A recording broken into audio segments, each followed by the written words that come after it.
Сайн байцгаана уу? Намайг Пүрвсүрэн гэдэг. Би Ирландад ирээд 4 сар болсон байна.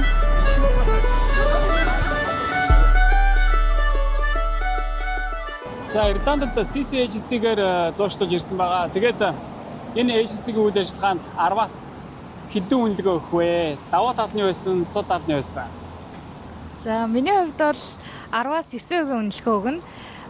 Даваа тал гэх юм бол их чөтгөрийг анх яг энд ирэхэд бичиг баримтуудын маш олон цаг авах олон ажлууд байсан. Тэр бүхэн дээр маш их тусалж дэмжсэн. Тэр нь маш хэрэгтэй байсан. Чиний ер нь нэг өдөр ингээ Ирландд хэрхэн өнгөрдөг вэ?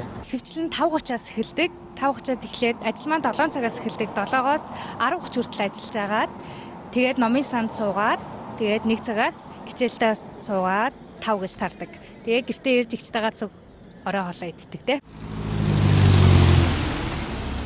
Хамгийн чухал зүйл бол эх орондоо ажил хийгээд цагийн ажил чамаагүй 1-2 сар хийгээд ирэх юм бол тэр нь илүү нэмэртэй байдаг юм байна гэж би бодсон. За жишээлбэл би Монголд байхдаа 10 жилээ төгсөөд баристагаар 6 сар ажилласан. Тэгээд энд ирээд тэр бүхэн маань надад маш хэрэг болсон.